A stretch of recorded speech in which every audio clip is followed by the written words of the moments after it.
Hey guys, I'm so sorry for the long wait. You may remember that I kind of already made this video. I lumped it in with this one because I figured that this topic was not broad enough to be its own video, and I kind of regret that now. I feel like it was a stupid idea for me to lump in two topics into one video that had absolutely nothing to do with each other, and I'd like to elaborate a little bit on that topic in a brand new video. I'm also kind of burnt out from making such long videos, so I feel like this would be a nice break. You guys know the way summers are. They always get busy because I'm usually preparing for my cosplays for the upcoming conventions, so I'm sorry for the very long wait. Progress is going okay so far. There's still some things that are stressing me out, but overall, I haven't had a mental breakdown yet, so that's good. Also, one more thing before we get into it. I'm so sorry for my shitty Roblox Pokemon Brick Bronze gameplay. This is just all the gameplay footage I have saved on my phone, and I'm too lazy to take more. Also, I have yet to get a new Xbox controller, so it's not like I can do a more interesting game like Persona or something. Anyway, with all that aside, let's get into the video.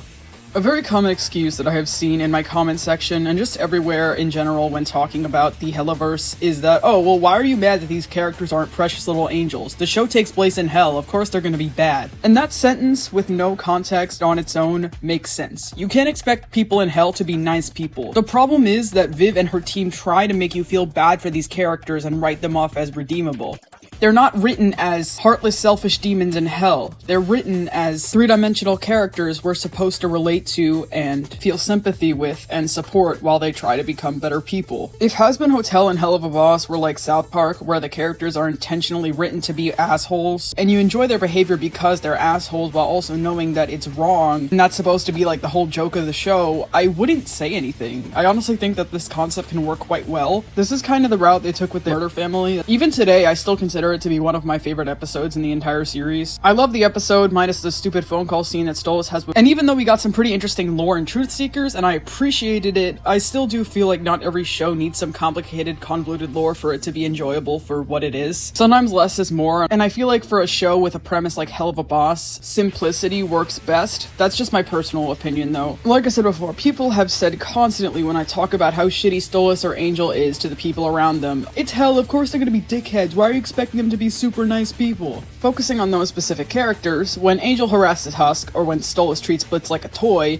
everybody says, oh, it's because it's hell, of course they're gonna act horrible, what don't you understand? Okay, fair, but then I guess you can't complain about what Val is doing to Angel either, right? Because it's hell. Yeah, come on guys, don't be such a snowflake, it's hell. What, do you expect Val to be a good person or something? You still cannot use the it's hell excuse to justify one of those situations and not the others. It doesn't matter which situation is worse, it's all or nothing with the it's hell excuse. And something else that boggles my mind about this excuse is that the whole fucking point of Hazbin Hotel itself is that people can be redeemed, and that those people who deserve redemption can be sent to heaven where all the good guys are. So why would you want to excuse their shitty behavior with the it's hell argument? Shouldn't you be acknowledging the fact that they can actually grow and learn from this behavior? I just feel like it's such a black and white way of looking at things and completely disregards the whole point of Hazbin Hotel in the first place. And going back to Hell of a Boss, as much as I really do like Blitz's past and the way it was explored in Truth Seekers and later episodes, I feel like Hell of a Boss would have worked so much better just as its original concept. A group of vamps who live in hell, go to the human world and kill people who they're requested to kill. That premise alone can make a great show. I think Blitz is an interesting enough character to not need all of this depth. Blitz being a cocky asshole was why I liked him so much in the first place, because it made sense. They're in hell.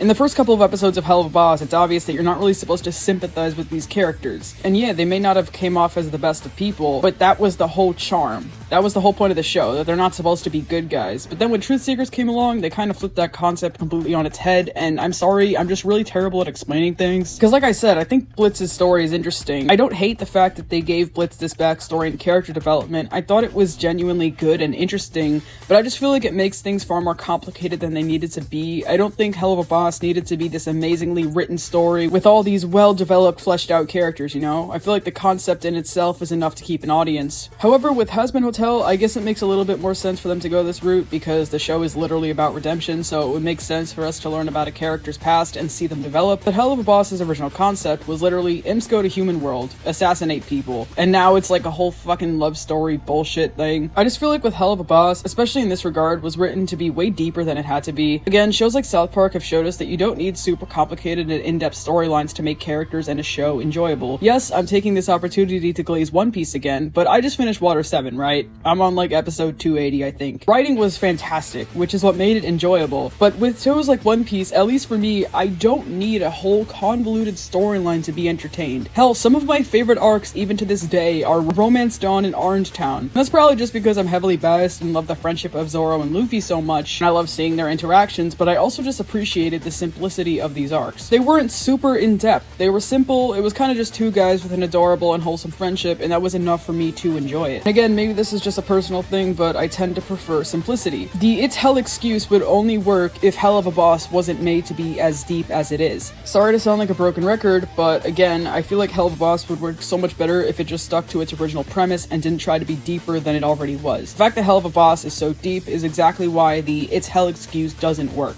Because the show has a lot of angst, we're supposed to see these characters as people. These characters are given convoluted stories, and we're supposed to feel bad for them and watch them grow. I feel like simply saying, oh well, it's hell, so it's fine, completely disregards all of the writing that went into developing these characters. You may not think the writing is good, but it was an effort and it clearly took a lot of time. It's not easy to write characters in depth, and so I feel like simply saying it's hell completely misses the point of Has Been and Hell of a Boss.